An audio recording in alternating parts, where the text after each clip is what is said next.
We will talk little bit about Unity के interface के बारे में, थोड़ा सा आपका अवेयर, और कुछ एक दो बेसिक चीज़ें हम करने की कोशिश करेंगे, ठीक है। तो एक लिहाज से वेरी बेसिक्स ऑफ यूनिटी। तो आज के इस बेसिक सेशन में हम बात करेंगे कि यार यूनिटी क्या है, यूनिटी के ऊपर हम किस तरीके से काम कर सकते हैं, और basics of working with 3D environment, और उसमें फिर एक बेसिक ऑब्जेक्ट बना के हम कैसे उस पर कुछ एक्शंस परफॉर्म कर सकें, ठीक है। तो ये बाय डिफॉल्ट यूनिटी हब है हमारे पास। जब फर्स्ट टाइम आप यूनिटी को स्टार्ट करोगे तो this is something that you should get. तो हमारे पास once you start, this is the first basic Unity hub आपके पास आ जाएगा। इसमें आपके पास जो प्रोजेक्ट्स करंटली आप जिनके ऊपर काम कर रहे हो वो प्रोजेक्ट्स विंडो में आ जाएंगे। इंस्टॉलेशन, आपने यूनिटी का कौन सा वर्जन इंस्टॉल किया हुआ है वो यहाँ पर आ गया। इस वक्त जो लेटेस्ट कल ही मैंने कहा डाउनलोड हमने करके किया वो 2021.3.18 है। ये अपडेट होता रहता है, वो यहीं से खुद ही मैनेज करेगा।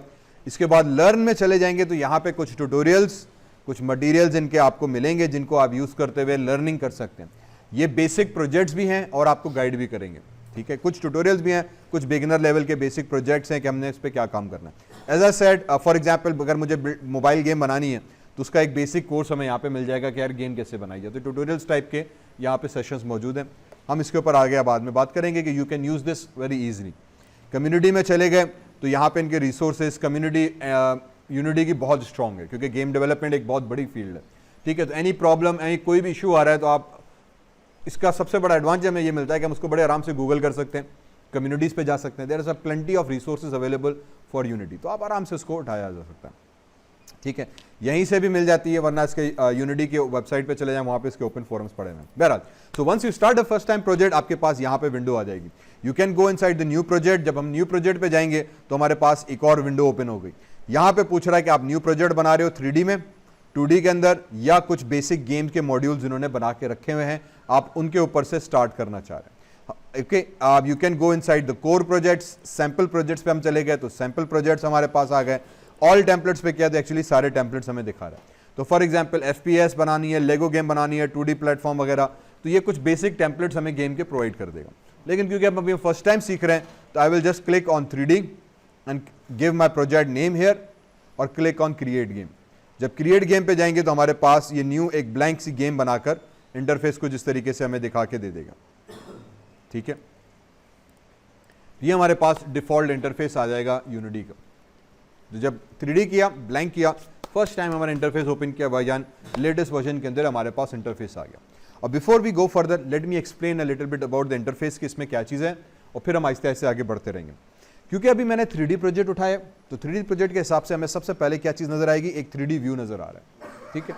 ये हमारे पास एक सिंपल सा सीन व्यू कहलाता है, ठीक। सीन का मतलब ये कि जैसे आप मूवी का एक सेट होता है तो वो सेट के ऊपर बहुत सारी चीज़ें बनी होती हैं, लाइटिंग लगी है, कैमरा लगे हुए हैं, कैरेक्टर्स खड़े हैं, प्रॉप्स बने हुए हैं, तो ये कंप्लीट एक हमारे पास गेम का सीन आ गया। इसको हम व्यू पोर्ट भी कहते हैं। व्यू पोर्ट मीन्स कि ये एक मखसूस एंगल से कैमरा के थ्रू हमें दिखा रहा है, ठीक है। इसको पर्सपेक्टिव व्यू भी कहा जाता है। पर्सपेक्टिव व्यू मीन्स कि जो इंसान की आंख हम लोग अभी जिस तरह से देख रहे हैं ये पर्सपेक्टिव व्यू कहलाता है, ठीक है, कि एक ह्यूमन व्यू जिसे कहा जाता है। इसी तरीके से जब मैं कैमरा पकड़ के देखूंगा ना तो जो कैमरा का एंगल आता है ना वो भी पर्सपेक्टिव व्यू कहलाता है। चाहे वो कोई भी आप DSLR कैमरा या नॉर्मल मोबाइल का कैमरा लेके जब हम पकड़ते हैं ना तो एक्चुअली वो एक पर्सपेक्टिव व्यू का एंगल दे रहा होता है। उसका भी जो टेक्निकल नाम आता है हमारे पास पर्सपेक्टिव व्यू बनता है। हमने कहा ठीक, तो ये मेरे पास एक पर्सपेक्टिव व्यू आ गया। व्यू पोर्ट इस पूरी विंडो को कहा जाता है। मीन सिंपल एक कैमरा की आंख हमें एक एंगल को दिखा रही है। इस व्यू पोर्ट के अंदर हमारे पास 3-4 चीजें रखी हुई हैं। पहली चीज, if you can see this, एक कैमरा नजर आ रहा है मुझे, ठीक है, एक लाइट नजर आ रही है मुझे, ठीक है। एक कैमरा भी बाय डिफॉल्ट शहजादे ने रख दिया इसमें, एक लाइट भी रख दी ताकि थोड़ी सी रोशनी आ जाए हमारे पास। ऊपर स्काई का इसने एक टेक्सचर दे दिया कि आसमान भी बना के दे दिया उसने, और नीचे ग्रे कलर की जमीन भी बना के दे दी, ठीक है। तो एक जब इनिशियली आप खोलेंगे तो ये 4 चीजें हमें व्यू पोर्ट के अंदर मिलती हैं। कैमरा मिल गया, लाइट मिल गई, नीचे जमीन मिल गई। अभी जमीन ब्लैंक है, इस पर कुछ है नहीं, ठीक है, लेकिन ये ग्रे जमीन एरिया आपको इंडिकेट कर रहा है कि यहां पे जमीन आनी है और ऊपर आसमान आना है, ठीक है। तो ये ब्लू एरिया आसमान का हो गया, ये जमीन का हो गया, लाइट, ये 4 चीजें आ गई। अब ये मेरा सीन व्यू है। ये वो व्यू है जिसके अंदर हम बैठ के पूरी गेम की डेवलपमेंट करते हैं। सारा काम जो सीन बनेगा हमारी गेम का वो एक्चुअली इस व्यू के अंदर बनता है, ठीक है। तो इसको हमने व्यू पोर्ट का। इसी व्यू पोर्ट को नेविगेट करने के कुछ यहाँ पे उसने आइकॉन्स दिए हुए कि आप कैमरा को घुमाने के, इन अदर वर्ड्स ये कुछ बटन्स दिए हुए, ये भी कैमरा को घुमाने के कैमरा के हिसाब से सीन के अंदर मूव करने के लिए। मैं अभी इनको एक्सप्लेन करता हूं क्या चीज़ है। राइट साइड पे आ गया तो हमारे पास एक लेफ्ट साइड पे सॉरी हायरार्की विंडो है। ये हायरार्की विंडो भी मुझे कुछ यही चीज़ बता रही है कि भाईजान आपकी सीन के अंदर एक मेन कैमरा है, तो मैंने मेन कैमरा सेलेक्ट किया तो मेन कैमरा सेलेक्ट हो गया। एक डायरेक्शनल लाइट है, इस पर जब क्लिक किया तो डायरेक्शनल लाइट सेलेक्ट हो गई। इस वक्त जो पूरा सीन बना हुआ है इसके अंदर ये दो प्रॉप्स बेसिकली पड़े हुए हैं, बाकी नीचे का जमीन का ग्रिड एरिया है और ऊपर आसमान है। ये डिफॉल्ट सीन का सेटिंग है, वो उसने यहाँ पे मेंशन नहीं किया हुआ। आगे चल के जब आप कंप्लीट कस्टम गेम्स बनाते हैं तो हम मल्टीपल कैमराज ऐड करते हैं, अपने भी कैमरा हम ऐड करेंगे। हम अपनी लाइटिंग अपने हिसाब से और सेट कर लेते हैं कि कहाँ पे डार्क सीन दिखाना है, कहीं पे रूम अंधेरा दिखाना है, या कैंडल लाइट का सीन दिखाना है, जैसे फिर लाइट ऑन करूँ तो रोशनी हो जाए वगैरह वगैरह। तो we control the lights ourself, हम अपनी लाइट्स भी बनाते हैं, ठीक है। तो ये हमारे पास हायरार्की। इसी तरीके से अब जितने ऑब्जेक्ट्स मैं बनाता जाऊंगा वो बेसिकली इस हायरार्की के अंदर मेरे पास ऐड होते जाएंगे। मुझे ज़मीन बनानी है, स्टेयर्स बनाना है, घर बनाना है, बंगलो बनाना है, गाड़ी बनानी है, कार बनानी से लेकर पिस्टल है, ह्यूमन कैरेक्टर लेकर आना है, जो भी सीन के अंदर आपके पास अब ऑब्जेक्ट्स ऐड होते जाएंगे वो बेसिकली इस हायरार्की के अंदर हमारे पास लिस्ट होते जाएंगे। तो इसके ऊपर हम काम करते हैं अपने सीन के हिसाब से देखने के लिए कि मेरे पास क्या चीज़ मौजूद है, क्या चीज़ मौजूद नहीं है। जब इसी तर्ज पे मैं यहाँ पर आ जाता हूँ और सबसे पहले मैं यहाँ पे राइट क्लिक करके एक हम ऑब्जेक्ट बना लेते हैं, क्रिएट 3D ऑब्जेक्ट, और मैं क्यूब बना लेते हैं, ठीक है। तो हमारे पास एक क्यूब क्रिएट हो गया। ओके, जैसे ही क्यूब क्रिएट हुआ तो यहाँ पे हमारे पास अब क्यूब आ गया। ये मैंने कैसे क्रिएट किया, यहीं पे राइट क्लिक किया, 3D ऑब्जेक्ट में गए, मैंने क्यूब बनाया। ये चीज़ आप गेम ऑब्जेक्ट में भी जा सकते हैं, 3D ऑब्जेक्ट में चले गए, उस मेन्यू से भी बना सकते हो, बात एक ही है, ठीक है। जब हमने क्यूब बनाया, और ये बाकी सब्जेक्ट्स हैं, चीज़ें हम बना सकते हैं सारे यहाँ से, we will work with this as we go along. जब क्यूब बनाया तो भाईजान एक क्यूब मेरे पास आ गया, ठीक। अब ये क्यूब क्या है, इस क्यूब को हम कहते हैं this is a 3D object, और ये मेरे पास मेरे सीन के अंदर नजर आ रहा है। ये ग्रिड इंडिकेट कर रही है स्टार्टिंग पॉइंट। ये ऑब्जेक्ट मेरे पास स्क्रीन पे बना, जैसे ही मैंने इसके ऊपर क्लिक किया 2-3 चीजें हो गई, वो चीजें समझना लाजमी है। जब मैंने इसको क्लिक किया तो इसके गिर्द एक ऑरेंज कलर का बॉर्डर आ गया। ये इंडिकेट कर रहा है कि ये भाईजान मेरा सेलेक्टेड है। कोई भी, क्योंकि सीन में बहुत सारे ऑब्जेक्ट्स होंगे, आपने किस पे काम कर रहे हो उसको हाईलाइट करने के लिए उन्होंने ऑरेंज कलर का बॉर्डर दे दिया। फिर इसके गिर्द एक ये टूल आ गया मेरे पास एरोज का। यहां पे मुझे तीनों एक्सिस नजर आ रही हैं, एक्स एक्सिस, वाई एक्सिस और जेड एक्सिस, ठीक है। ये 3 डायमेंशंस हमारे पास आ गए। अब इन 3 डायमेंशंस का मतलब क्या हुआ कि मैं इन 3 डायमेंशंस में ऑब्जेक्ट को मूव कर सकता हूं। इसको मैं नीचे से भी देख सकता हूं, इसको मैं ऊपर से भी देख सकता हूं, मैं इसको जूम इन भी के करीब भी चला गया इसके, मैं इसको और पीछे से। अब आपको क्यूब के 4, 5, 6 जो एरियाज हैं नजर आ रहा है, ठीक है। This is what we refer to as a 3D space. ये हमारे पास 3D स्पेस है। सीन व्यू जो बनेगा अब हमारे पास इस पर्टिकुलर हिसाब से बनेगा। ये जो हमारे पास टूल नजर आ रहा है इसको हम कहते हैं मूव टूल, ठीक है। मूव टूल का मतलब ये कि इस टूल का इस्तेमाल करते हुए मैं अगर Z पे क्लिक करके ड्रैग करूं एरो पे तो ऑब्जेक्ट Z डायरेक्शन में मूव होगा। अगर मैं X पे क्लिक करके मूव करूं तो ऑब्जेक्ट भाई X में मूव होंगे। अगर मैंने Y में क्लिक किया तो ऑब्जेक्ट भाई Y में मूव होंगे। और अगर आप इसको चाहो तो जब सेंटर पे क्लिक करोगे तो ये देखो नीचे क्लिक किया तो हल्का सा ग्रीन बॉर्डर आ गया। ये इंडिकेट करेगा कि अब ऑब्जेक्ट आपका X और Z 2 डायरेक्शंस में मूव हो रहा है। मीन जमीन के सतह पे X और Z में मूव हो रहा है। मैं इसको कहीं पे भी रख सकता हूं। अगर मैंने यहां पे मूव किया तो ये X और Y में मूव करेगा, इसी तरीके से ये Y और Z में मूव करेगा, और ये वापस X और Z में।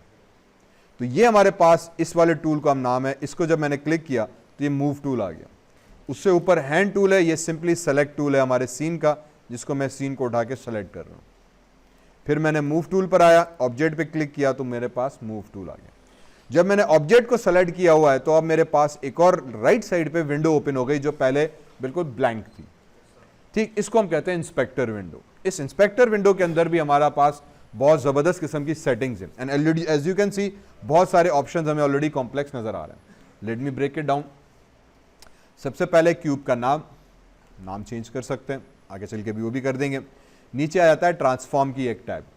ट्रांसफॉर्म की टैब बता रही है कि भाईजान जब आपने इस पर क्लिक करोगे तो यहाँ पे आपके ऑब्जेक्ट की पोजीशन, उसकी रोटेशन और उसकी स्केल 3 वैल्यूज आ गई। अब मुझे ये बता रहा है कि इस वक्त इस पर्टिकुलर एनवायरनमेंट में ऑब्जेक्ट की एक्स में पोजीशन क्या है, वाई में पोजीशन क्या है, जेड में पोजीशन क्या है। तो मैंने कहा यार इसको वापस 0 करो, इसको वापस 0 करो, 0 करो, तो मैं यहां से भी उसकी पोजीशन चेंज कर सकता हूं। तो जो मूव टूल था, जो पोजीशन वाला टूल है, मैं व्यू पोर्ट से भी इसको मूव करूं, तो अगर मैं यहां से मूव कर रहा हूं तो नोट करो कि यहां से भी z एक्सिस चेंज हो रही है। ठीक है, तो ये हमारे पास कहलाता है ट्रांसलेट या पोजीशन। ग्राफिक्स में लफ्ज हम यूज करते हैं ट्रांसलेट, इसके पीछे मैट्राइसिस हैं, हम थ्योरी के अंदर मैट्राइसिस पढ़ेंगे, उसकी एक्चुअली एप्लीकेशन यहां पर है। यहां पे हजरत अंग्रेज ने हमारे लिए पूरी मैथमेटिक्स लगा के छोड़ दी कि जब ऑब्जेक्ट एक पोजीशन पर है, अब जब आपने उसको टूल को मूव किया तो ये दूसरी पोजीशन पर आया। तो एक जगह से ऑब्जेक्ट दूसरी जगह पे कैसे गया, बैकएंड पे मैट्राइसिस लगती है। मैट्राइसिस में ट्रांसलेट की फॉर्मूला है, वो अप्लाई करेंगे, ऑब्जेक्ट की ओरिजिनल पोजीशन, कितना डिस्टेंस मूव किया उतनी डेस्टिनेशन पोजीशन आ जाती है। सिंपली डिस्टेंस का एक फॉर्मूला अगर आप उठाओ तो ठीक है, मैट्राइसिस फॉर्म में अप्लाई हुआ, प्लस करते हम, ट्रांसलेट आ गई। ये मुझे वैल्यू बता रहा है कि पहले डिफॉल्ट में 0 पे था, अब 4 यूनिट्स आपने इसको z में मूव किया। इसी तरीके से मैं वापस आ गया x में, तो अब मैंने x में उसको कितना मूव किया, माइनस में या प्लस में, I can do that as well. ठीक है, तो ये ट्रांसलेट हमारे पास ऑब्जेक्ट हो गई। इसको वापस रीसेट करना है, मैंने x पे आ गया, यहाँ पे 0 टाइप किया, y में 0 किया, z पे किया, तो इस वक्त ऑब्जेक्ट मेरे पास हम कहते हैं कि वर्ल्ड एक्सिस में 0 0 पे मौजूद है, क्योंकि ये 3D स्पेस है और ये वर्चुअल 3D स्पेस है। तो जब मैंने ऑब्जेक्ट बनाया तो ऑब्जेक्ट की पोजीशन, स्टार्टिंग पोजीशन क्या होनी चाहिए। ठीक है, हम लोग अगर अपने हिसाब से बात करें तो हमारी स्टार्टिंग पोजीशन क्या होनी चाहिए, तो हम तो अभी 3D स्पेस में खड़े हैं, तो रिमेंबर हम गूगल मैप्स के हिसाब से लैटिट्यूड और लैगिट्यूड वगैरह मेजर करते हैं, वो मेरी पोजीशन लोकेशन निकाल के देता है कि इस वक्त ये लोकेशन गूगल मैप के हिसाब से, दुनिया के हिसाब से लैटिट्यूड और लैगिट्यूड में कहाँ पे होनी चाहिए। क्योंकि हम 3D में काम कर रहे हैं तो 3D के अंदर भी एक वर्ल्ड कोऑर्डिनेट सिस्टम यूज किया गया है। ठीक, जिसका मतलब ये कि कहीं ना कहीं 0 0 0 से बात होती है। हर ग्राफ हमने अभी तक पढ़कर आए, ग्राफ थ्योरी में हमेशा 0 से ग्राफ स्टार्ट होता है, तो ये 0 से बेसिकली इस ग्रिड के ऊपर से स्टार्ट हो रहा है। तो ये जो ग्रिड हमें नजर आ रही है, इसका ये सेंटर पॉइंट है, इसकी वैल्यू x में भी 0, y में भी 0, z में भी 0, तो ये 0 पॉइंट पर आ गया। ये वर्ल्ड कोऑर्डिनेट सिस्टम, इसमें हम बहुत यूज करेंगे। अल्फाज पे मत जाना, ये इतनी दफा अब रिपीट होगा, गेम आप बनाते रहोगे, ज़हन नशीन खुद चीजें हो जाती हैं। ठीक है, तो हमने कहा जब मैंने ऑब्जेक्ट बनाया तो ऑब्जेक्ट की इनिशियल पोजीशन 0 0 आ गई। हमने कहा बहुत अच्छी बात, मैं मूव टूल पे गया, मैं इसको मूव भी कर सकता हूं। हमने कहा अच्छा, इसी तरीके से रोटेट वाला एक टूल बना हुआ है, रोटेट पे गए तो अब मैं इस ऑब्जेक्ट को मैं रोटेट भी कर सकता हूं अपने हिसाब से, जिस एंगल में मैं चाहूं। तो रेड एक्स को रिप्रेजेंट करता है तो ये एक्स में रोटेट करेगा, ये वाई में रोटेट करना है तो वाई में, ये जेड में रोटेट करना चाहूं तो जेड में। जितनी रोटेशन वैल्यू बैठी है मैं यहां पर आ गया, तो ये रोटेशन के हमारे पास वैल्यूज आ गई एंगल के अंदर। इनको वापस रीसेट करना है, मैंने इस पर डबल क्लिक किया, मैंने कहा यार इसको 0 0 कर दो, एक्स में 0 हुआ, वाई में 0 हुआ, और इसी तरीके से जेड पे भी आके हमने 0 0 कर दिया, तो ये वापस रीसेट हो गया ऑब्जेक्ट अपने डिफॉल्ट पोजीशन में। तो मूव या पोजीशन चेंज करना, जिसको हम नॉर्मली ट्रांसलेट कहते हैं, पोजीशन कहते हैं, मूव कहते हैं, जो भी लफ्ज यूज करो। ऑब्जेक्ट मूव हुआ, रोटेट पे गए, इस वाले 2 बटन पे क्लिक किया तो ऑब्जेक्ट को मैं रोटेट भी कर सकता हूं किसी भी डायरेक्शन में। उसके बाद तीसरी आ जाती है scale. Scale means size change करना। अगर मुझे ऑब्जेक्ट की साइज चेंज करनी है, मैं अगर Z में क्लिक करूंगा ड्रैग बटन पे दबा के इस वाले बॉक्स पे, तो ये Z में ऑब्जेक्ट की साइज चेंज हो जाएगी। मुझे Y में X में करना है सॉरी, तो मैं X में इस वाले बॉक्स को पकड़ के ड्रैग करूंगा तो X में हो जाएगी। मैंने कैमरा को थोड़ा सेट किया, अब मैं इसी तरह से Z में Y में इसको मूव कर रहा हूं तो Y में हो जाएगा। तो अब ये मेरे पास एक कंप्लीट 3D ऑब्जेक्ट आ गया, इसको मैं मूव भी कर रहा हूं, इसको मैं रोटेट भी कर रहा हूं, और जरूरत पड़ने पे मैं इसकी साइज भी चेंज कर रहा हूं। This is what a 3D principle looks like. अब ये सारा जो काम हो रहा है वो 3D सॉफ्टवेयर के अंदर हो रहा है। हालांकि मॉनिटर मेरा 2D है, ये प्रोजेक्टर भी 2D है, हालांकि मॉनिटर भी 2D है, प्रोजेक्टर भी 2D है जो लगा हुआ है पीछे, लेकिन मुझे लग रहा है यार मैं तो 3D में काम कर रहा हूं। ठीक है, तो अब यहां पे सारा गेम आ जाता है इल्यूजन का। ठीक है, जब हम कहते हैं ना यार गेम के लिए ग्राफिक्स कार्ड अच्छा चाहिए, ठीक है, अब हो ये रहा है कि इस वक्त मैंने कहा ये एक कैमरा लगा हुआ है जिसको हम कह रहे हैं पर्सपेक्टिव, यहां पे लिखा भी हुआ है। ये एक पर्सपेक्टिव कैमरा है जो मुझे मेरी नजर से दिखा रहा है सीन को, ये सीन को पर्सपेक्टिव से दिखा रहा है। हमने कहा अच्छा, तो अब जैसे सीन को उसने दिखाया तो ऑब्जेक्ट बना, तो उस कैमरा ने जिस एंगल से उस ऑब्जेक्ट को देख रहा है उसकी कैलकुलेशन हुई है। फिर जैसे ही आपने कैमरा को चेंज किया, एंगल मैंने कैमरा को थोड़ा रोटेट किया, अब ये एक नई पोजीशन बनी, अब उसने इसको दोबारा कैलकुलेट किया, फिर मैंने एक और दफा मूव किया, अब उसने दोबारा कैलकुलेट किया, और फिर नीचे से दिखाया तो फिर कैलकुलेट किया, ऊपर से दिखाया, लेफ्ट राइट टॉप बॉटम, जैसा मैं इसको मूव कर रहा हूं रिकैलकुलेट कर रहा है। फिर मैंने पोजीशन चेंज की, जीरो कर दिया इसको उठा के, मैंने कहा तुम जीरो पे आ जाओ, ये भी उठा के हमने जीरो कर दिया, जेड को भी उठा के हमने जीरो कर दिया, हमने स्केल वैल्यू हमने कहा यार ये बहुत ज़्यादा हमने छेड़ दी, इसको भी 1 कर दिया, इसको भी 1 कर दिया, ठीक है, ऑब्जेक्ट 1 पे आ गया। अब जैसे जैसे मैं चेंज करता जा रहा हूं, विथ एवरी सिंगल चेंज उस ऑब्जेक्ट को रिकैलकुलेट किया जा रहा है, उसकी एक्स वाई जी, उसके पोजीशंस, उसके पिक्सेल्स रिकैलकुलेट करके स्क्रीन पर ये ऑब्जेक्ट नए सिरे से ड्रॉ हो रहा है। इसीलिए ग्राफिक्स कार्ड का काम है। अब ये सब चीजें ग्राफिक्स कार्ड कर रहा है। हालांकि मैं सिर्फ मूव कर रहा हूं और मुझे लग रहा है मैं 3D में मूव कर रहा हूं, 3D में नहीं, नजर हमें 2D आ रहा है। टेक्निकली ये अभी भी 2D है, लेकिन एज वी आर मूविंग उसकी पोजीशन नए सिरे से कैलकुलेट हो रही है, उसकी नई तस्वीर बन रही है 2D, और वो 2D तस्वीर हमें दिखाई जा रही है। फिर मैंने कैमरा को मूव किया, अब ये कैमरा हल्का सा भी मूव हुआ, नई एंगल बैठा, कैमरा का नया एंगल आया, उस हिसाब से पोजीशन ऑब्जेक्ट की नई कैलकुलेट हुई और नई तरीके से स्क्रीन पे ड्रॉ हुई। अब कितनी क्या स्पीड होती है? एक चीज हम कहते हैं रिफ्रेश रेट, सुना हुआ है? ठीक, मॉनिटर का टिपिकली रिफ्रेश रेट है 60 हर्ट्ज। इसका मतलब ये हुआ कि 60 हर्ट्ज साइकिल्स पर सेकंड, तो 60 टाइम्स पर सेकंड मॉनिटर रिफ्रेश हो चुका होता है, नए सिरे से तस्वीरें ड्रॉ कर चुका होता है। रिफ्रेश का मतलब ये कि एक सेकंड में वो 60 दफा तस्वीर को रीड्रॉ कर चुका है, नए सिरे से स्क्रीन पूरी पिक्सेल्स बनाए, फिर बनाए, फिर बनाए, फिर बनाए, एक सेकंड में 60 दफा बना चुका है वो, हमें पता भी नहीं चल रहा। इसीलिए ग्राफिक्स कार्ड का काम है, क्योंकि अब ये कैलकुलेशन ग्राफिक्स कार्ड कर रहा है। जितना अच्छा ग्राफिक्स कार्ड होगा उतने हिसाब से रिफ्रेश रेट हमारे पास अच्छा मिलता है, कैलकुलेशन फास्ट हो रही होती है।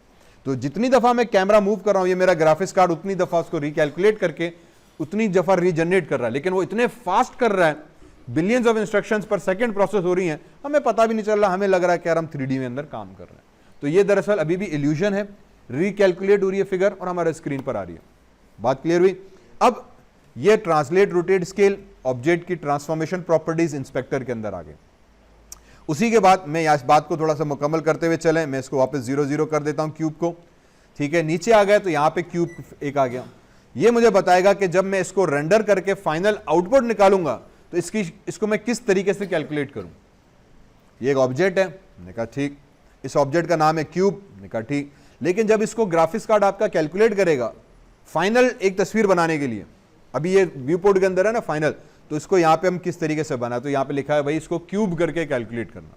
ये ग्राफिक्स कार्ड को हम बता रहे हैं कि इसको क्यूब करो। अगर मैं इसके आगे डॉट पे क्लिक करूं तो यहां पे कुछ और शेप्स भी आ गया, ठीक है, कि इसको जब फाइनल आउटपुट में निकालूं, मुझे क्यूब नहीं किसी और सूरत में दिखाना है, तो हम यहां पे रिप्लेस कर लेते हैं। इसी तरीके से माया में, ब्लेंडर में से या 3D स्टूडियो मैक्स में से मैं अपने कस्टम ऑब्जेक्ट्स बनाता हूं। ह्यूमन कैरेक्टर बनाया, ट्री बनाया, ब्रांच बनाई, टेबल बनाई, कुर्सी बनाई, वहां से उठा के मैं इंपोर्ट करा के यहाँ पे ले आऊंगा, तो ये वो उस हिसाब से ऑटोमेटिकली वो वाली चीज़ यहाँ पे ऐड हो जाएगी कि यार इसको किस शक्ल में तुमने किस फॉर्म में रेंडर करना है। तो ये सिर्फ ग्राफिक्स कार्ड को बता रहा है कि यार इसका मैश कैसे होना चाहिए। नीचे आ जाते हैं, मैश रेंडर की कुछ सेटिंग्स हैं। मटीरियल, इसके ऊपर मटीरियल कौन सा होना चाहिए, मीन्स कलर, टेक्सचर कैसे नजर आना चाहिए, लाइटिंग का बिहेवियर इसके ऊपर कैसे हो, प्रोब्स इसके ऊपर कुछ सेटिंग्स हैं, एडिशनल सेटिंग्स हैं, और फिर बाय डिफॉल्ट एक चीज लगी हुई है कोलाइडर की। अब ये कोलाइडर वही गेम इंजन का काम है। गेम इंजन में कोई भी गेम आप खेलें, सबसे इंपॉर्टेंट चीज होती है दो चीजें कोलाइड करना, ठीक है। दो हाथ हमारे रियल लाइफ में तो कोलाइड करते हैं, वर्चुअल में नहीं करते। तो वर्चुअल में जब हम गेम इंजन पे आते हैं ना, तो उसने एक कोलाइडर की फिजिक्स ऑटोमेटिकली कैलकुलेट करके इस ऑब्जेक्ट के ऊपर लगा दी कि जब दो ऑब्जेक्ट्स गेम में टकराएंगे तो ऑटोमेटिकली टकराने लग जाए, या आर पार जाना है तो मुझे कोलाइडर हटा देना होगा। कोलाइडर हटा दूंगा तो ऑब्जेक्ट्स आर पार जा रहे होंगे।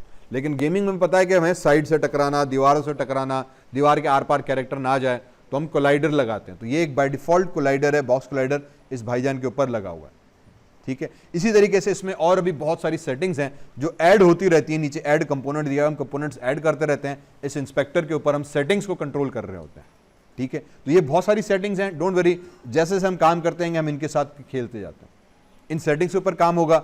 ऑब्जेक्ट यहां पर आ गया और हमारे पास ये यहां पे उसके सीन का व्यू आ गया।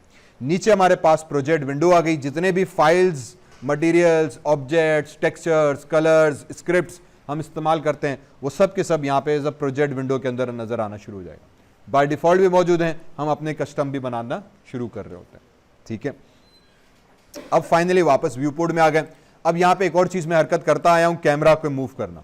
तो मैंने ऑब्जेक्ट सेलेक्ट किया, अब कैमरा को मूव करने के लिए हम अल्टर प्रेस करते हैं और 3 माउस बटन होना लाजमी है गेम इसमें स्पेसिफिकली। तो लेफ्ट माउस बटन जब दबा के मैंने क्लिक एंड ड्रैग किया तो एक्चुअली कैमरा को मैं क्या कर रहा हूं, डॉली वर्ड यूज होता है, मींस कैमरा को हम रोटेट कर रहे हैं ऑब्जेक्ट के गिर्द। अल्टर प्रेस किया कीबोर्ड से, अल्टर दबा के रखना है एक हाथ से, और फिर मैंने कैमरा को डॉली किया तो ये कैमरा मेरे पास मूव हो रहा है। हमने कहा अच्छी बात हो गई, कैमरा मूव हो गया। इसी तरीके से अल्टर दबाते हुए middle mouse left mouse button हम करेंगे तो ये आपका जूम इन जूम आउट करेगा। ठीक है, तो ये हमारे पास जो अभी जब मैं कर रहा था वो कैमरा को रोटेट कर रहा था और मैं कैमरा को जो था अल्टर दबा के जूम इन जूम आउट हम कर रहे थे। फिर अगर आपका ऑब्जेक्ट कहीं बहुत दूर चला जाए, जूम इन इधर उधर हो जाए, तो ऑब्जेक्ट को हम यहां से सेलेक्ट करते हैं और F प्रेस कर देते हैं तो वो उसके ऊपर फ्रेम का आ जाता है, फ्रेम इन हो जाता है, मीन्स फोकस हो जाता है। So once I select here, object अगर कहीं और चला गया, मैंने F प्रेस किया तो वो फोकस पे आके वहां पे कैमरा को खड़ा कर देगा। ठीक है, ये मेरे पास बेसिक्स एक थोड़ा सा UI का हुआ। अब इस वक्त जो मैं देख रहा हूं, मैं सीन व्यू का देख रहा हूं, जो मेरा सीन बना हुआ है।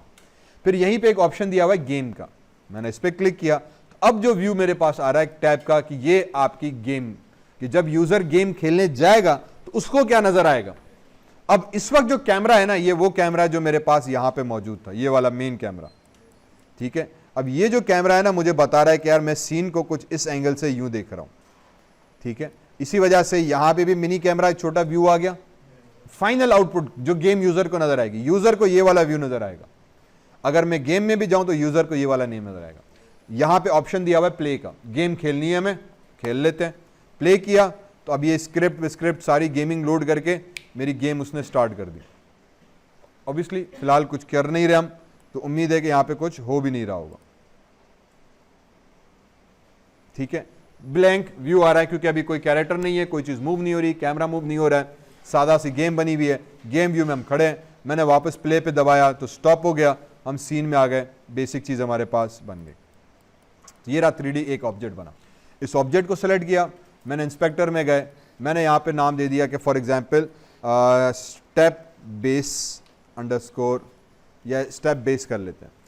मुझे फिलहाल एक सिंपल सा बॉक्स बनाना है, या एक क्यूब कह लें या प्लेटफॉर्म कह लें, उसके ऊपर कैरेक्टर को जंप करा के हमें मूव करना है। एक छोटी सी अगर हम एग्जाम्पल लें तो मेरे पास एक ये बेसिक ऑब्जेक्ट आ गया। हमने कहा ठीक, अब ये वाइट बॉक्स है, हम कहते हैं इसको थोड़ा सा कलर शलर ऐड कर लेते हैं।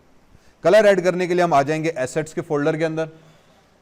ठीक है, यहां पे आने के बाद राइट क्लिक किया, एक नया फोल्डर बना दिया। जरूरी नहीं है लेकिन रिकमेंडेड है कि आप एक फोल्डर बना दो मटेरियल्स के नाम से। ठीक है, मटेरियल्स, एक मिनट रीनेम कर लेते हैं, स्पेलिंग शायद मैंने इसकी गलत कर दी, रीनेम MATERIALS मटेरियल्स। मटेरियल्स कर दें, टेक्सचर कर दें, माई कलर्स, नाम कोई भी दे दें। फोल्डर बनाने का मकसद ये है कि जब गेम बनेगी ना उसमें हजारों चीजें आना शुरू हो जाएंगी। 100 ऑब्जेक्ट्स है तो हर ऑब्जेक्ट का अलग अलग मटेरियल बनेगा, अलग अलग कलर बनेगा, उस पर टेक्सचर अलग अलग आएगा, स्क्रिप्ट्स आएंगी। तो शुरू से एक हैबिट है कि भाईजान फोल्डर बनाओ, उस पर चीजें रखना शुरू करो। मटेरियल्स के अंदर चले गए, राइट क्लिक किया, क्रिएट करके हम एक नया मटेरियल बना लेते हैं, क्रिएट न्यू मटेरियल, तो एक नया मटेरियल बनकर आ गया। ठीक है, इसको मैं नाम दे देता हूं, फॉर एग्जाम्पल हम इसको दे देते हैं स्टेप, STEP, स्टेप बॉक्स का मटेरियल है ये। ठीक है, नाम आप जो दिल कर दो। जैसे ही मटेरियल बनाया तो एक बॉक्स यहाँ पे कलर नजर आ गया बॉल का, ये सिर्फ प्रीव्यू दे रहा है। अब इंस्पेक्टर में आ गए तो अब ऑप्शंस आपके पास कंप्लीटली चेंज हो गए क्योंकि यहां से मैंने मटेरियल सेलेक्ट किया हुआ। ठीक है, अगेन राइट क्लिक किया था, क्रिएट में गए थे और नया मटेरियल बनाया। अब दो चीजें होती हैं, जब हमने बॉक्स बनाया तो वो एक शेप है। ठीक है, जब हम उस पर मटेरियल की बात करते हैं तो बेसिकली अब मटेरियल से हम डिफाइन करते हैं कि यार ये शेप किस मटेरियल का है। By word material I mean कि वेदर वो प्लास्टिक है, मेटल है, जमीन है, घास है, मिट्टी है, पानी है, शीशा है। अब अगर दिमाग में बात लाओ, हर ऑब्जेक्ट का मटेरियल अलग अलग है। अगर एक कपड़ा है तो उसके भी मुख्तलिफ किस्म के फैब्रिक्स बनते हैं, क्वालिटी अलग बनती है, लेदर का अलग है। अगर एक शीशा है तो उसका मटेरियल अलग है। तो यहां पे हम उस मटेरियल से एक्चुअली उस ऑब्जेक्ट की उस प्रॉपर्टीज को कंट्रोल करते हैं। उस पर शाइन कितनी हो, ग्लॉसी हो ना हो, ठीक है, या खुरदरा होना चाहिए, नॉन शाइनी हो। जैसे अगर मिट्टी है तो मिट्टी में शाइन नहीं होती, लेकिन मार्बल है तो उसमें शाइन होगी, ठीक है। तो ये प्रॉपर्टीज हम मटेरियल से कैलकुलेट करते हैं। तो मैंने जब मटेरियल सेलेक्ट किया तो मेरे पास मटेरियल आया, इस पे हल्की सी शाइन मुझे यहाँ पे नजर आ रही है, व्यू यहाँ पे थोड़ी सी कम आ रही होगी, इधर ज्यादा है। तो फिलहाल पहला काम हम क्या करते हैं, इसको कलर दे देते हैं। तो मैं ऊपर आ गया, एल्बिडो में ये लफ्ज यूज किया जाता है, क्यों मुझे नहीं पता, किसी जबान में शायद इसको कलर कहा जाता है। इसके कलर पे क्लिक किया, फॉर एग्जाम्पल मैंने इसको ब्राउन कलर का एक कलर असाइन कर दिया, ठीक है। हमने कह दिया कि यार एक ब्राउन कलर का हमारे पास बॉक्स हो गया। तो अब मुझे पास यहाँ पे हल्की सी शाइन हमें क्लियर नजर आ रही है, ठीक है। तो ये शाइनी बॉक्स हो गया। अगर मैं कहूँ कि मिट्टी का कलर है तो मैं यहाँ पे आ गया, इसको थोड़ा सा और डार्क ब्राउन सा हल्का सा कर लेते हैं कलर, यहाँ से बना लेते हैं, कुछ बन जाए मिट्टी का, ठीक है। तो ये भी मेरे पास ब्राउन कलर की मिट्टी बन गई। हमने कहा अच्छा, अब मिट्टी में शाइन नहीं होनी चाहिए, तो यहाँ पे एक ऑप्शन दिया हुआ है स्मूथनेस का। जितनी स्मूथ ज्यादा होगी मतलब उतना शीशे की तरह या मार्बल की तरह और सरफेस होगी, तो उस पर लाइट उतनी बाउंस करेगी। अगर इसको आप स्मूथनेस खत्म कर दो, देखो यहाँ पे शाइन खत्म हो गई, स्मूथनेस बढ़ा दी तो उस पर शाइन आ रही है हमारे पास। किस टाइप का मटेरियल है उस हिसाब से हम शाइन को कंट्रोल करते हैं। जितनी आप फॉर एग्जाम्पल एक बहुत गिलास या बड़ा कार का पेंट है तो कार पे ना शाइन बड़ी एक पतले डॉट की तरह से आती है, या बड़ा साफ धुला हुआ शीशा होता है ना, उस पर गिलास है शीशे का तो पतला सा डॉट बनता है, तो उस हिसाब से हम इस पर शाइन कंट्रोल करते हैं। मैंने स्मूथनेस खत्म कर दी, बिल्कुल डॉट मटेरियल हो गया। जितनी ज़्यादा शाइन रखेंगे, ऑब्जेक्ट की कैलकुलेशन टाइम लेती है, गेम आपकी हैवी होती है, ये एक एक मटेरियल। खैर सेटिंग्स प्रॉपर्टीज पे हम बाद में बात करेंगे, फिलहाल मैंने एक ऑब्जेक्ट का ये काम कर दिया, मटेरियल बन गया। हमने कहा बहुत ज़बरदस्त, अब ये मटेरियल मुझे बॉक्स को असाइन करना है। मैंने क्लिक किया, ड्रैग किया, बॉक्स पे ऊपर ड्रॉप किया, भाईजान बन गया। तो मेरे पास ये बॉक्स का एक मटेरियल आ गया।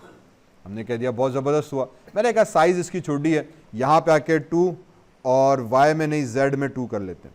तो एक 2 वाई को मैंने 1 ही रखा ताकि हाइट उसकी कम रहे, और Z में थोड़ा सा एक हमने बड़ा बॉक्स बना दिया। हमारे कहा बॉक्स बन गया, बहुत ज़बरदस्त। अब इसी बॉक्स के ऊपर मुझे कोई और एक और ऑब्जेक्ट रखना है, फिर वही प्रिंसिपल होगा। मैंने यहाँ पर आया, अब गेम ऑब्जेक्ट्स में जाते हैं, यहाँ से मैं क्रिएट कर सकता हूँ क्यूब, ठीक है। मैं यहाँ पे राइट क्लिक करके 3D ऑब्जेक्ट्स में गए, यहाँ पे क्यूब बना दिया, एक ही तरीका। यहाँ भी क्यूब आ गया। सबसे पहले वो कह रहा है भाईजान इसका नाम सेलेक्ट करो, मैं यहाँ पे नाम दे देता हूँ ग्रास का, कि ये ज़मीन आ गई, उसके ऊपर मुझे घास दिखानी है। W प्रेस करते हैं, यहाँ पे आ गए। अब W हमारे पास शॉर्टकट है मूव टूल का, तो ये वाला जो टूल था इसका शॉर्टकट है W का। मैं यहाँ पे आके notepad W is equals to move आ गया। आई थिंक R जो है वो शायद रोटेट के लिए है, ठीक है, ROTAT rotate. If I check यहाँ पे, सॉरी E रोटेट के लिए है और R स्केल के लिए, राइट, ठीक है, वही माया वाली कहानी है इसमें भी। तो हमारे पास ये E रोटेट के लिए और R is equals to scale, ठीक है। तो ये हमारे पास 3 बेसिक शॉर्टकट आ गए। उसके बाद alter plus left mouse click is equals to camera rotate, ठीक है। तो कैमरा को रोटेट करने के लिए हम ये यूज़ करते हैं। वापस यहाँ पर आए, मैंने ई प्रेस किया तो हमारे पास रोटेट आ गया, W प्रेस किया तो मूव आ गया, ये ऑब्जेक्ट्स आ गया। मैंने ग्रास को सेलेक्ट किया और ग्रास को अभी ये क्योंकि ऑब्जेक्ट के अंदर है तो इस वक्त इस टाइम ऑब्जेक्ट के अंदर नज़र आ रहा है, तो ये हमारे पास कैमरा थोड़ा सा सही नहीं हो रहा। मैंने इसको उठा के इसके ऊपर ले गया। मैंने कह दिया यार इसकी साइज़ थोड़ी छोटी कर लेते हैं, तो वाई में जाके इसको मैं कर लेता हूँ 0.5, ठीक है। मैंने कहा 0.5 भी कम है, 0.25 कर लेते हैं। तो छोटी सी हमारे पास एक ये बेस बन गई। हमने कह दिया बहुत अच्छा हो गया। इस बेस को उठा के मैंने इस भाईजान के ऊपर रखा, ठीक है, ताकि यहाँ पे आ जाए, और इसकी Z को भी हम 0 कर लेते हैं ताकि ये पूरा इधर हो जाए। अब इसको मैंने स्केल किया था 2 and 2, तो ये ऑब्जेक्ट जो आ गया इसको भी मैं स्केल कर दूंगा 2/2, ठीक है। तो एग्जैक्टली इसके ऊपर हमारे पास एक बॉक्स बन गया। हमने कह दिया ज़बरदस्त कहानी हो गई, ठीक है। तो ये 2 चीज़ें हमारे पास बन गई। हमने कहा ज़बरदस्त हुआ। अब मुझे इसका कलर चेंज करना है, फॉर एग्जाम्पल इसको मुझे ग्रीन करना है, तो वापस मैं अपने एसेट्स फोल्डर में, एसेट्स में आया, मटेरियल्स का फोल्डर बनाया हुआ था, यहाँ पे गया तो एक स्टेप बॉक्स का मटेरियल बनाया था, वही तरीका दोबारा करते हैं। यहाँ पे राइट क्लिक किया, क्रिएट में गए, मैंने कहा एक नया मटेरियल बनाओ भाईजान, इसका नाम दे दिया फॉर एग्जाम्पल ग्रास। उप्स, इसको राइट क्लिक करके हम कर देते हैं रीनेम, हो जाए यार rename, rename and GRASS grass. तो ये घास बन गई। फिलहाल कलर में गए, अब यहाँ पे कलर को एल्बिडो कहते हैं, मेरे ख्याल में से शायद लैटिन नेम है ये शहजादे का, मुझे नहीं पता इसका मैंने ग्रीन कलर सेलेक्ट कर दिया तो ग्रीन हो गया। घास भी मेरे हिसाब से शाइनी नहीं होनी चाहिए, मैं इसकी भी स्मूथनेस ख़त्म कर लेता हूँ। ये मटेरियल बना, ये मटेरियल क्लिक एंड ड्रैग करके हमने उठाया और यहाँ पे ऊपर वाले ऑब्जेक्ट के ऊपर ड्रॉप किया। अब यहाँ से भी हम ड्रॉप कर सकते हैं, या जो इसका नाम लिखा हुआ है इधर, मैं I can click and drag and drop it on here as well, तब भी हो जाएगा। तो मेरे पास मेरा ऑब्जेक्ट बन गया, हमने कहा बहुत ज़बरदस्त रहा। अब इसी के तरीके से हम क्या करेंगे, मैंने इन दोनों को करते हैं सेलेक्ट, मैंने कहा घास को भी सेलेक्ट करो, इन दोनों को, ठीक है, डब्ल्यू प्रेस किया, थोड़ा सा हम ऊपर करके रख लेते हैं, या इधर ही पड़ा रहा है, हमने कहा ठीक है। अब ये चीज़ कहलाती है मॉडलिंग, कि मैंने एक सिंपल सा बॉक्स बनाया, उसके ऊपर टॉप में अलग है, नीचे टॉप अलग है। फॉर एग्जाम्पल मुझे इसी के ऊपर अभी कुछ और चीज़ें भी करनी है, मैं इसी तरह से चेयर बना सकते हैं, टेबल बना सकते हैं, कंप्यूटर बना सकते हैं, गाड़ी बना सकते हैं, घर बना सकते हैं, पूरा बंगलो बना सकते हैं। By using this objects here, create 3D objects, ये ऑब्जेक्ट्स मौजूद है। लेकिन अगर मुझे यहां पे घर बनाना है या गाड़ी बनानी है तो यूनिटी एक्चुअली मॉडलिंग के लिए ज्यादातर पहचाना नहीं जाता। इसमें वो टूल्स नहीं है कि मैं ऑब्जेक्ट को उठा के मॉडिफाई करूं। फॉर एग्जाम्पल मुझे अपना फेस इसमें मॉडल करना है, अब फेस के अंदर ना ये चीजें बड़ी कॉम्प्लेक्स बनी हुई हैं, वो चीज मैं यूनिटी में नहीं कर सकता अनफॉर्चुनेटली, क्योंकि इसमें वो उतने लेवल के टूल्स नहीं है। क्योंकि दूसरा, यूनिटी मॉडलिंग के लिए नहीं बनाया गया, गेमिंग के लिए बनाया गया। इसीलिए यूनिटी के साथ साथ फिर या तो हम ब्लेंडर का इस्तेमाल करते हैं, या 3D मैक्स का इस्तेमाल करते हैं, या माया का इस्तेमाल करते हैं, ठीक है, क्योंकि वो प्राइमरीली बनाए गए हैं मॉडलिंग एनिमेशन के लिए। तो वहां पे मॉडल बनाते हैं, उनको वहां से एक्सपोर्ट करके इसमें इंपोर्ट करते हैं, एज इट इज डॉट, इसी तरह चीज आ जाती है हमारे। तो we would be touching that as well आगे क्लासेस में। फॉर नाउ मैंने इसीलिए यहाँ पे एक सिंपल से 2 डब्बे रख दिए, हमारे ऑब्जेक्ट बन गया। अब इस चीज के बनाने के बाद हम क्या करेंगे, हायरार्की में आ गए। तो ये मेरे पास एक ग्रास रहा और ऑब्जेक्ट रहा। अब जब मैं नीचे वाले बेस को सेलेक्ट करके मूव करूंगा तो नीचे वाला बेस मूव हो गया। मैंने कहा अच्छा, ऊपर की घास या ऊपर का जो लिड थी बेसिकली वो वहीं की वहीं रही। अगर मैं ऊपर वाली लिड सेलेक्ट करके मूव कर रहा हूं तो नीचे वाला बॉस हिल गया, तो हमने इसको भी कंट्रोल Z किया। मैं कह रहा हूं कि जब मैं डब्बे को नीचे को पकड़ूं दोनों एक साथ मूव हो, तो हम आ जाते हैं हायरार्की के अंदर। मैंने इस ऊपर वाली ग्रास को पकड़ा, क्लिक एंड ड्रैग किया और इस स्टेप के अंदर ड्रॉप कर दिया। जैसे ही क्लिक एंड ड्रैग करके इस ऊपर ड्रॉप किया तो अब ये देखो इसकी हायरार्की में आ गया, यहाँ पे छोटा एरो आ गया और ये नीचे हायरार्की में आ गया। ये इंडिकेट कर रहा है कि भाई अब ये ग्रास इस डब्बे का चाइल्ड बन गया। अब जहां पे आप नीचे वाला बेस पकड़ के मूव करोगे ये ऑब्जेक्ट आपका वहां पे मूव करेगा, ठीक है। अब जहां पे मैं इसको मूव करूंगा ये बेसिकली हमारे पास वहां पे मूव करेगा। हमने कहा बहुत अच्छी बात हो गई, इसको भी मैंने वापस 0 किया, इसको भी 0 किया, इसको भी 0 किया। फॉर एग्जाम्पल मैं इसको Z में ऊपर वाला टॉप उठाया था मैंने ग्रास, इसका Y में हमने थोड़ा सा इसको ऊपर मूव किया था, बाकी इसकी भी 0 0 है। हमने कहा अच्छा, मैंने नीचे बेस पकड़ा, इस बेस को पकड़ के मैंने हिलाने की तो अब Y हमारे पास Z हो गया हमारे पास 3.9। चलें इसको 4 कर लेते हैं बात समझाने के लिए। हमने कहा इसको मैंने 4 में मूव किया तो मैंने नीचे वाले बेस को मूव किया। जब मैंने ग्रास को सेलेक्ट किया तो इसका Z अभी भी क्या है 0। अब क्या हुआ, अब 2 चीजें यहां पे हुई हैं। एक हमने भी बात की थी वर्ल्ड कोऑर्डिनेट सिस्टम के, ऑब्जेक्ट बाय डिफॉल्ट सीन में मौजूद है, ग्रिड पर है। हमने ग्रिड में उठा के इसको जहां मूव करेंगे उसकी XYZ वैल्यू आ जाएगी, ये वर्ल्ड कोऑर्डिनेट में आ गया। लेकिन अब इससे पहले मैंने एक और चीज भी की कि मैंने ग्रास को मेन बॉक्स के नीचे का चाइल्ड बना दिया, ठीक है।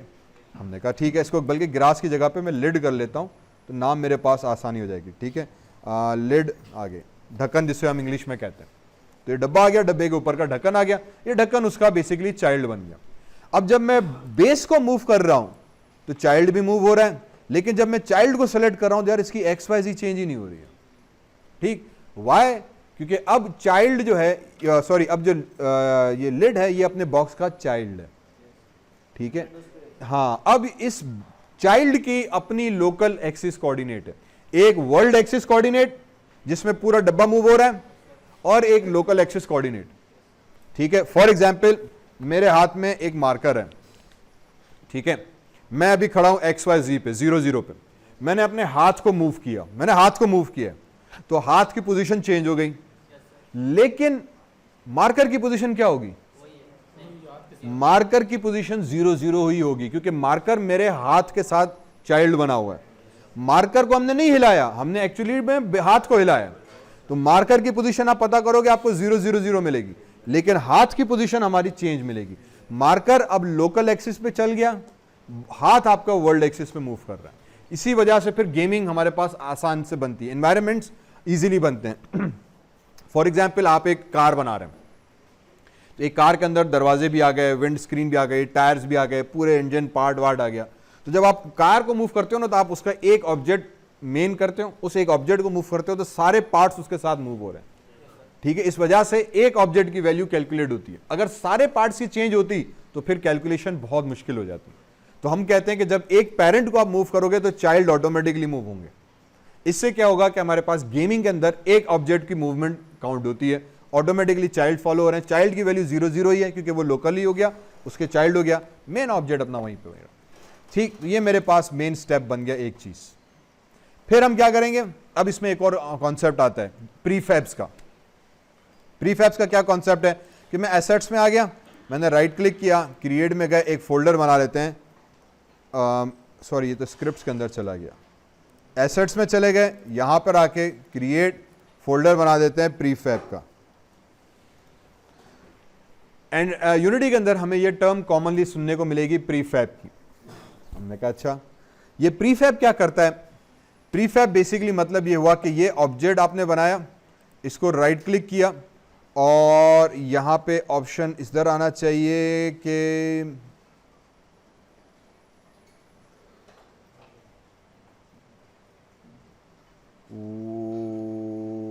इसको प्रीफैब करने के लिए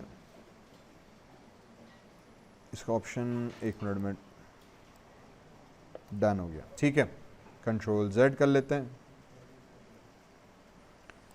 चलें, ठीक है, मेरे पास एक ऑब्जेक्ट आ गया, मैंने एक प्रीफैब का फोल्डर बनाया एसेट्स के अंदर। अगेन फोल्डर बनाना शर्त नहीं है, लेकिन फोल्डर से क्या है कि स्ट्रक्चर हमारे पास ऑर्गेनाइज हो जाता है। मैंने प्रीफैब फोल्डर बनाया, मैंने ये जो अभी ग्रुप बनाया था स्टेप का, और इसके अंदर जो ऑब्जेक्ट बना था लिड का, इन मेन पेरेंट को सेलेक्ट किया, ड्रैग किया और इस फोल्डर के अंदर आके ड्रॉप कर दिया। जो ही ड्रॉप किया तो दो चीजें हो गई, एक तो ये ऑब्जेक्ट स्टेप बेस कर आ गया और इसका थंबनेल यहां पर आ गया। अब ये क्या बन गया? मेरा प्रीफैब। प्रीफैब मींस आपकी लाइब्रेरी बन गई, बने बनाई एक एसेट बन गया। इसको लफ्ज हम एसेट भी यूज कर सकते हैं, प्रीफैब भी कहते हैं। मींस अब अगर मुझे ये बॉक्सेस इस सीन के अंदर, क्योंकि गेम है, गेम में ऐसे 10 बॉक्स रखने हैं, तो मैंने एक प्रीफैब बना दिया। अब मैं यहां से प्रीफैब उठा के रखूंगा, ये दूसरा प्रीफैब आ गया।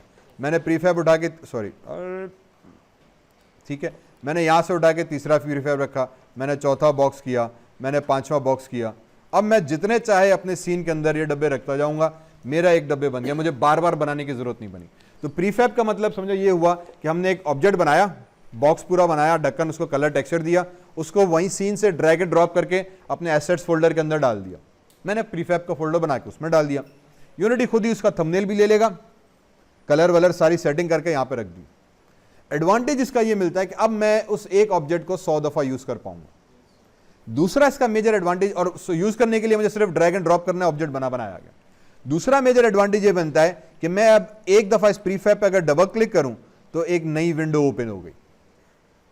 ठीक, और अब एनवायरनमेंट पूरा ब्लू हो गया, मेरे पास ऑब्जेक्ट आ गया। मैंने कह दिया यार ये जो ढक्कन है ना भाई, इसकी साइज मुझे थोड़ी और बड़ी करनी है। तो मैंने स्केल प्रेस किया, इसकी स्केल में आ गए।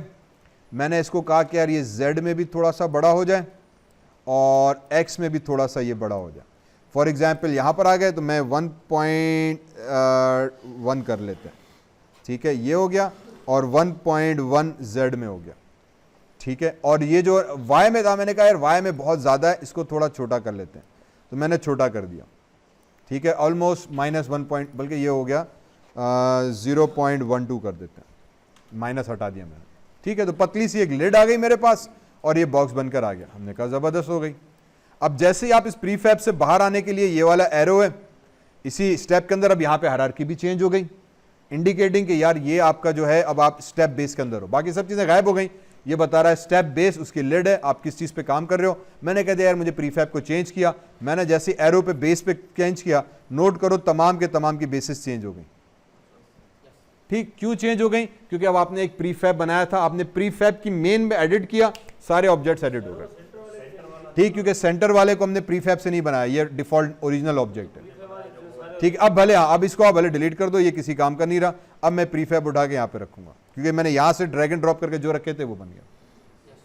तो अब इसी तरह से जितनी भी गेमिंग बनती है उसमें आपको छोटे छोटे ट्रीज नजर आ रहे होते हैं। ठीक है, बड़े बड़े ट्रीज बने हुए हैं, कार बनी हुई है, पत्थर बने हुए होते हैं, पूरी जमीन बनी है। बेसिकली वो 6-7 ऑब्जेक्ट्स बना के प्रीफैब्स रखे हुए हैं, वो ड्रैग एंड ड्रॉप करके बना, जहां पे दरख्त चाहिए ड्रैग एंड ड्रॉप किया, दरख्त आ गया। घर बनाने, कंटेनर, अगर पबजी खेल रहे हैं फॉर एग्जांपल, कंटेनर्स बने हुए हैं, वो फ्री फायर के अंदर वो पूरी प्लेटफॉर्म्स बन जाते हैं। तो वो एक प्लैंक बनाया, अब वो उसके गेम के अंदर दिया कि जहां पे मैं क्लिक करता जाऊं वहां पे वो प्रीफैब टड़ंग टड़ंग टड़ंग करके क्रिएट होता जाता है। Got it? तो वो प्रीफैब बनना शुरू हो गया। इसी तरीके से अब मैं पूरी जब गेम बनाने बैठेंगे ना, तो हम यूनिटी में सारी मॉडलिंग नहीं करते, हम 3D मैक्स से माया में जाते हैं, वहां पे गेम के हिसाब से सारे ऑब्जेक्ट्स बनाते हैं। अगर मुझे इस रूम की गेम बनानी है, ठीक है, तो पहले मैं माया खोलूंगा, मैंने एक चेयर मॉडल की, एक बना के रख दी, अलग बनाया, फिर न्यू सीन किया, एक कंप्यूटर बना के रखा, एक न्यू सीन किया, मॉनिटर बना के रखा, एक न्यू सीन किया, टेबल बना के रखी। ठीक, ये 4 चीजें बना ली, मैंने कहा सही। एक सीन किया, पंखा बनाया, एक रूफ का एग्जाम्पल बनाया, एक टुकड़ा बनाऊंगा मैं, एक ये लाइट का टुकड़ा बना के रख दिया। फिर इन सबको अलग अलग करके इंपोर्ट करेंगे, वो सब एज ए प्रीफैब के तौर पे यहाँ पर आ जाएंगे। अब इसकी सीन की जो फॉर्मिंग है वो मैं यहाँ पे फिर दीवारें यहाँ से क्यूब बना के, फिर मुझे जहाँ पे टेबल रखनी है, ड्रैग एंड ड्रॉप की टेबल आ गई, प्रीफैब प्रीफैब प्रीफैब, एक मॉडल। उससे कैलकुलेशन भी बड़ी फास्ट होती है इसकी, और जहां मॉनिटर चाहिए बस प्रीफैब प्रीफैब प्रीफैब कर देंगे, पूरी मॉनिटर बनना शुरू हो गई। ठीक है, अगर ये पूरा सीन मैं माया में बनाऊंगा तो माया में हर ऑब्जेक्ट अलग अलग बनता है। एक मॉनिटर बनाया, पर अब उसकी जब मैं डुप्लीकेट करूंगा तो उन सबकी वैल्यूज अलग अलग होंगी, वो एक ही सीन बहुत हैवी हो जाएगा। अगर यही रूम है तो उसमें 50 पीसी पड़े हैं, 50 पीसी की मैं सेटिंग माया में भी कर सकता हूं, लेकिन वो बहुत हैवी हो जाएगी, क्योंकि यहाँ पे प्रीफैब का कॉन्सेप्ट है, तो उसको कैलकुलेशन एक ही के हिसाब पे कर रहा होता है। तो गेम हमारे पास बहुत फास्ट बनती है। ये सारी सेटिंग क्लियर हो गई। ठीक, अब इसमें हम क्या, फॉर एग्जाम्पल मैं जी बस बिल्कुल कार्टून वीडियो नहीं, कार्टून गेम बना सकते हैं। यस, कार्टून वीडियो के लिए तो फिर माया की जरूरत पड़ती है। एनिमेशन वीडियो अगर बनानी है तो वो उसके लिए माया की जरूरत पड़ती है, क्योंकि इसमें फिर एनिमेशन हम एक्चुअली माया में ही करते हैं।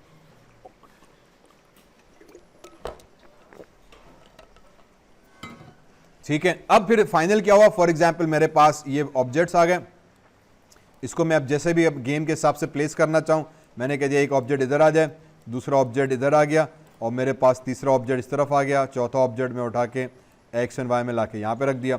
अब मेरी गेम में अगर बनाने बैठा तो एक ऑब्जेक्ट इधर होगा, उसको बेसिकली जंप करके जाना है, जंपिंग गेम अगर हमें बनानी है तो वो यहाँ पे चीज़ आ जाएगी। फाइनली अब मैं इसको थोड़ा सा जल्दी ख़त्म करने के चक्कर में हूँ, मैं यहाँ पे आके क्रिएट, अब मुझे प्लेयर बनाना, अगर आप इसको प्ले करना चाहें तो हम प्ले भी कर सकते हैं। तो इसको रीलोड करेगा, एसेट्स कैलकुलेट करेगा, ये गेम आ गई। अब इस टाइम कुछ भी नहीं हो रहा है, क्योंकि कैमरा का एंगल भी हमारा फिक्स्ड, हमने चेंज नहीं किया, कैमरा भी हमने अपने मखसूस एंगल पे रखा हुआ है, साइड से नज़र आ रहा है। हमने कह दिया ये मज़े वाली बात नहीं बैठी, तो मैं यहाँ पे मेन कैमरा उठाया।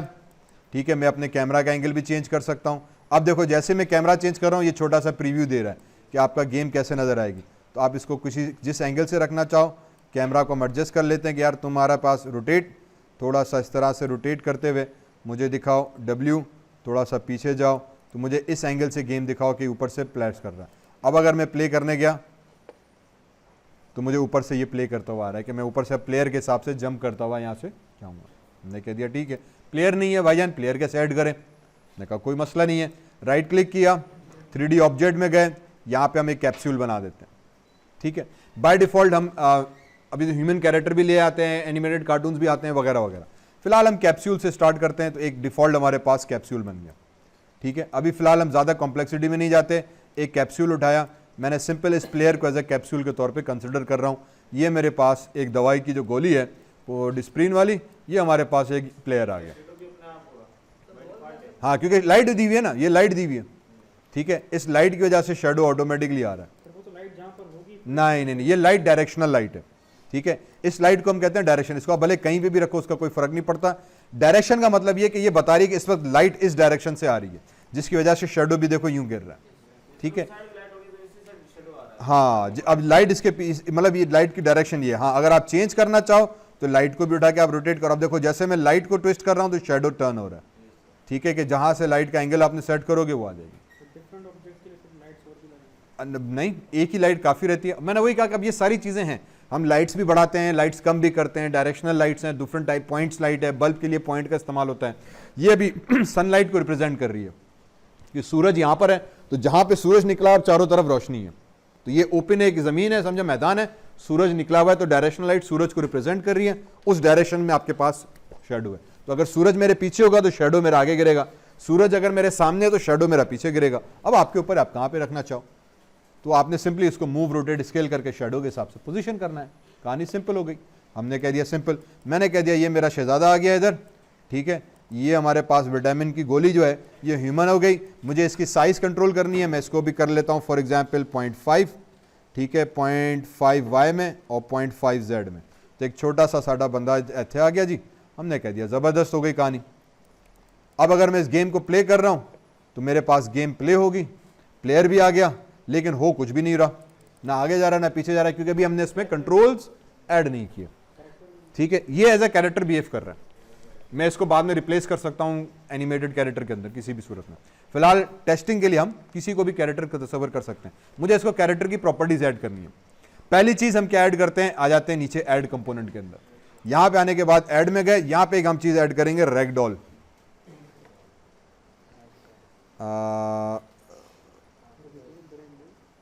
REG स्पेलिंग में भूल रहा हूँ, RIG, अरे यार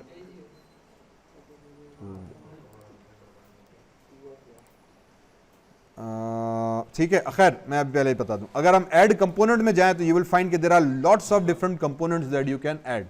अब ये वो प्रीसेट स्क्रिप्ट्स हैं, कोडिंग की हुई है, जो शहजादे ने ऑटोमेटिकली इस पे लगाई हुई है, ठीक है।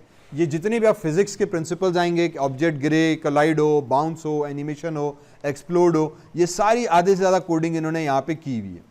हमारा काम ये कि उनको पहचानना कि यार किस चीज़ का काम मुझे क्या करना है। तो एक चीज़ हमारे पास है rigid body, I think rigid body होगी, रैगडॉल होगी यार,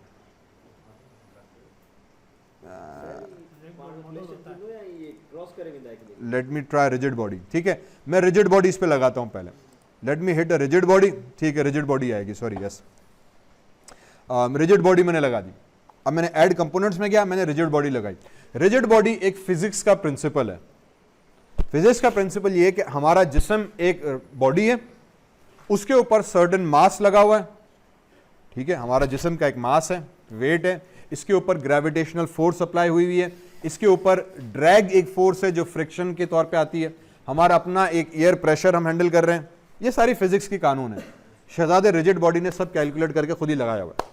ये सारे फिजिक्स के प्रिंसिपल कि आपने जब मैंने इस बॉडी पे लगाया तो इस पे देखो मास आ गई, ड्रैग आ गई, फ्रिक्शन ऑफ फोर्स जिसे कहते हैं, उसको फिलहाल 0 रखा हुआ है। एंगुलर ड्रैग कि जब एंगल में कोई चीज मूव होगी तो उसके ऊपर डायरेक्शनल फोर्स कितनी लगनी चाहिए।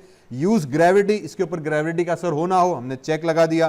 काइनेमेटिक, किनेमेटिक फोर्स को हम कहते हैं, आई थिंक ये फिजिक्स के अंदर आपने पढ़ा होगा, ठीक है। ये सारे प्रिंसिपल कैलकुलेट होकर इस पे लग गए, इसीलिए हम गेम इंजन का इस्तेमाल कर रहे हैं। मुझे कुछ करने की जरूरत नहीं पड़ी, मैंने सिर्फ इसके ऊपर रिजिड बॉडी लगाया, मैंने कह दिया ओके, अब आके मजा देखते हैं। अब गेम चला के देखते हैं कि अब क्या हो रहा है। टड़ंग, ऑब्जेक्ट नीचे गिरा, हमने कह दिया ज़बरदस्त, let me change the angle of my camera. ये कैमरा को उठाया, इसको थोड़ा सा हम रोटेट करा देते हैं यूँ। मैंने कह दिया यार तुम इधर रोटेट हो जाओ, W प्रेस करके इसको उठा के मूव करके इधर ले गए, और मैंने कह दिया मेरा सीन को तुम कुछ इस तरीके से दिखाओ, ठीक है। मैंने वैसे कैमरा को ज़्यादा ख़राब कर दिया वैसे, ओके। अब वापस प्ले करते हैं, तो ये मेरे पास देखो ऑब्जेक्ट आ गया, डन। हमने कहा बहुत ज़बरदस्त। इसी तरीके से अब ये क्या हुआ, गेम व्यू के अंदर आया, मैंने स्टॉप किया, स्टॉप हो गया, मैंने वापस प्ले किया। अब नोट करना कि वो ऑब्जेक्ट खुद ही गिर रहा है, मैंने कुछ करने की ज़रूरत नहीं की। क्यों खुद ही गिर रहा है, क्योंकि भाईजान का हमने रिजिड बॉडी लगा दी, उस पर ग्रेविटी आ गई, बस। अब अगर आप चाहो तो सीन व्यू में जाऊं, या मैं वापस गेम व्यू में आ गया, इसको पॉज कर दिया तो पॉज हो जाएगा गेम व्यू। आप वापस गेम में आके इस ऑब्जेक्ट के साथ हम चेक भी कर सकते हैं कि सीन हमारा कैसे होगा। पॉज को ख़त्म किया तो ये रिजिड बॉडी अप्लाई हो गई इसके ऊपर। वापस सीन में चले गए, मैंने कह दिया कि यार कैप्सूल को उठाओ, F प्रेस कर दिया तो कैमरा का फोकस हो गया। ऑरेंज बॉर्डर इंडिकेट कर रहा है कि इसके गिर्द कैमरा है। आप इसकी मास के साथ भी हम खेल सकते हैं, ड्रैग के साथ भी खेल सकते हैं, एंगुलर बॉडी है इसके ऊपर भी हम खेल सकते हैं, ठीक है। अब गेम का सिंपल लॉजिक ये कि जब मैं कैरेक्टर कोई समझो की प्रेस करूं तो ये ऑब्जेक्ट जंप करे और बाय डिफ़ॉल्ट आगे मूव होता जाए। जैसे रनिंग गेम होती है ना कि वो हमें करनी है कि मुझे एक रनिंग गेम है, ऑब्जेक्ट आगे भी जा रहा है, स्पेस दबाने से वो जंप भी कर रहा है, लेफ्ट राइट आगे पीछे भी जंप करें और ऊपर भी जंप करें, अगर वो नीचे गिर जाए तो आउट हो जाए। अच्छा, एक कहानी हम और करके देख लेते हैं कि इसके वो मैं उठा के ना सेंटर पे ले आता हूँ, वो बिल्कुल कोने पे, कि ये इस पर टकराने के बाद क्या होना चाहिए। अब जब मैंने इसको प्ले किया, ठीक है, तो ये नीचे गिर गया। तो वो रिजिड बॉडी के हिसाब से देखो उसकी एनिमेशन भी खुद ही हो रही है कि गिरने के बाद टर्न हो जाए। वापस स्टॉप किया, फिर भाईजान को प्ले किया, ये गिरा और ये गिर के गिर गया। अब इससे पहले कि मैं इसको ख़त्म करूं, एक चीज़ में और ये भी कर सकते हैं कि ये वाला बॉक्स था ना, इसको मैं एक पहले उठा के नीचे ले कर इसके पास ले आए और इधर ले आए, ठीक है। अब इन सब के अंदर एवरी ऑब्जेक्ट आप सेलेक्ट करोगे, बाय डिफ़ॉल्ट इनके अंदर कोलाइडर लगा हुआ है। एडवांटेज ये मिलता है क्योंकि कोलाइडर लगा हुआ है तो ये ऑटोमेटिकली अब आपका कोलाइड करता रहेगा। मैंने इसको भी उठाया, इसको नीचे ले आए, कैमरा को हमने स्विच किया और इसको भी उठा के मैंने कह दिया कि यार तुम भी जो है वाई में इसके पास यहाँ चले जाओ, ठीक है। तो ये अब इसके नीचे हमारे पास आ जाएगा। ये हमने स्टेयर्स का थोड़ा सा सेटअप बना दिया, ठीक है।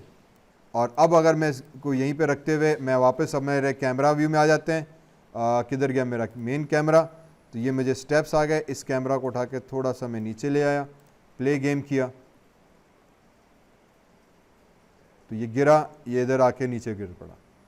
अब इसमें हम और फोर्स ऐड कर सकते हैं, मोमेंटम ऐड कर सकते हैं, ड्रैग को कम कर सकते हैं, फ्रिक्शन लगा सकते हैं, हवा के झूठे लगा सकते हैं कि जैसे हवा के झूठे लोगे तो क्या करे, लाइट हो, फेदर हो, इफेक्ट हो, और वो कोई ज़्यादा कहानी नहीं करनी, यहाँ पे इनकी सेटिंग के साथ खेलना है, ठीक है। तो अब यहाँ पे फॉर एग्जांपल आ गया, इसका मास हमने फ़िलहाल 1 किया हुआ है, मास आप कम कर दो, 0.02 कर देते हैं, ठीक है। जितना हल्का ऑब्जेक्ट होगा उतना ज़्यादा जाएगा। ग्रेविटी लगा दी, एंगुलर ड्रैग भी लगी हुई है, ड्रैग मैंने हटा दिया, और डिस्क्रीट इंटरऑपरेबिलिटी कंस्ट्रेंट फ़िलहाल और कुछ नहीं हटाते। मास को मैंने 0.02 कर दिया, बिल्कुल हल्का मास कर दिया। तो अब ये गिर के थोड़ा सा वॉबल किया और रुक गया। और अगर ज़्यादा हम करें या फोर्स लगाएं कि यार गिरने चाहे, लेकिन ये आप अपने फिजिक्स के हिसाब से ऑब्जेक्ट सही जा रहे हैं कि वो नीचे उठ के नीचे धड़ाम गिरा, वहीं पे रुक गया। हाँ, इस पर हम और थोड़ी सी ड्रैग वगैरह कर सकते हैं वगैरह वगैरह, वो सेटिंग खेलते रहेंगे। अब आगे की जो कहानी है, मैं थोड़ी स्क्रिप्ट करनी पड़ेगी, मैं स्क्रिप्ट लगाऊँ इसके ऊपर, ठीक है। C# में स्क्रिप्टिंग होती है कि जब मैं ऑब्जेक्ट पे क्लिक करूँ कि उसी की से फॉर एग्जांपल J लगा दिया, जंप फॉर, या स्पेस कर देते हैं जंप का, कि जैसे ये बाय डिफ़ॉल्ट आगे दौड़े, एरो की से आगे जाए, बैक जाए, लेफ्ट एंड राइट जाए, स्पेस से जंप करे, तो हमने ऑब्स्टिकल्स लगा देंगे, वो जंप करता जाएगा। फिर हम आगे चल के इसमें और हर्डल्स भी लगा सकते हैं, बीच में कॉइन्स, सर्किल बना के कॉइन्स लगा देंगे, जितने कॉइल के साथ वो कलाइड होगा तो कॉइन डिसअपियर हो जाएगा, 0.1 उसमें ऐड हो जाए, तो गेम बनना हमारे पास शुरू हो जाती है, ठीक है। ये एक छोटा सा एग्जाम्पल है, होपफुली बात थोड़ी समझ में आई होगी। इस तरह से आगे और करेंगे। तो अब इसके लिए फर्स्ट चीज़ ये